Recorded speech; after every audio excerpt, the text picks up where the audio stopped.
আজ থেকে মাত্র 10 দিন আগে গত 25শে জুন আভ্যন্তরীণ জরুরি অবস্থা জারির 50 বছর পূর্তি উপলক্ষে ভারতীয় জনতা পার্টি এবং তাদের পরিচালিত সরকার গেজেট নোটিফিকেশন করে সেই দিবসটিকে সংবিধান হত্যা দিবস হিসাবে সারা দেশে তারা উদযাপন করেছেন। অর্থাৎ ভারতীয় জনতা পার্টি হলো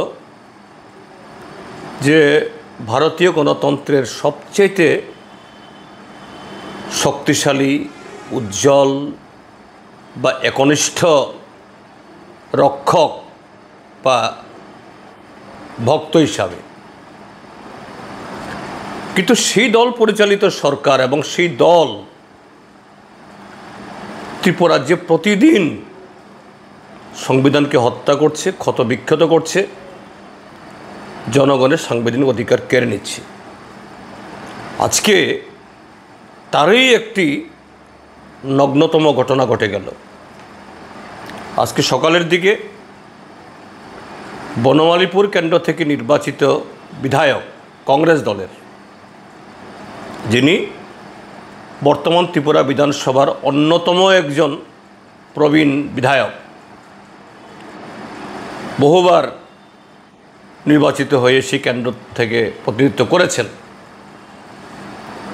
কংগ্রেস দলের তরফ থেকে একটা ওয়ার্ড সভা করতে গেছেন। সেই ওয়ার্ড সভা বন্ডল করার জন্য বিজেপির লোক, এবং বলা হচ্ছে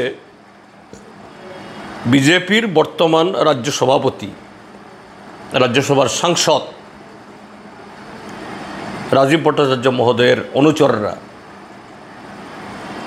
সেখানে এই একটা রাজনৈতিক দলের একটা কর্মসূচি বানচাল করার জন্য সেখানে প্রায় সশস্ত্র অবস্থায় গিয়ে পৌঁছেছে, অশ্রাব্য গালিগালাজ করেছে। যথারীতি বিজেপি সরকার পরিচালিত পুলিশ তারা নিষ্ক্রিয় কলা গাছের মতো দাঁড়িয়ে দাঁড়িয়ে তারা ভারতীয় জনতা পার্টির এই যুবকদের তাদের এই গণতান্ত্রিক অধিকার হরণ, একটা নির্বাচিত বিধায়ককে তার কাজে বাধা দেওয়া, এটা করেছেন। তারা নিরদর্শ হয়ে দাঁড়িয়েছেন সেখানে। তো এই জায়গাতেই ভারতীয় জনতা পার্টি তারা কতটুকু গণতান্ত্রিক, সংবিধানকে মানেন, এইভাবেই তারা তার পরিচয় দিচ্ছেন। আমি এই ঘটনার তীব্র নিন্দা জানাচ্ছি। এই সাম্প্রতিক সময়েতে বেশ কয়েকবার রাজ্যের মুখ্যমন্ত্রীর উদ্দেশ্যে কথা বলেছি, চিঠিও দিয়েছি বিভিন্ন ঘটনা উল্লেখ করে। আমি তাকে বলবো, আপনি হাল ধরুন। যেভাবে এই ফ্র্যাঙ্কেনস্টাইন আপনারা তৈরি করছেন, এই ফ্র্যাঙ্কেনস্টাইন কিন্তু মাননীয় মুখ্যমন্ত্রী আপনাকেও ছাড়বে না। শুরুতে হয়তো অন্যের মাথা রক্তাক্ত হবে, অন্যের শরীর থেকে রক্ত ঝরবে, কিন্তু শেষ পর্যায়ে তাদের হাতে আক্রান্ত হবেন, লাঞ্ছিত হবেন আপনি এবং আপনার সরকার। সময় থাকতে হাল ধরুন, নতুবা এরপরে সময়ই পাবেন না। কাজেই সারা ত্রিপুরাজ্যের গণতান্ত্রিক মানুষকে এই জাতীয় বর্বরোচিত কার্যকলাপের বিরুদ্ধে সোচ্চার হওয়ার জন্য আহ্বান জানাচ্ছি।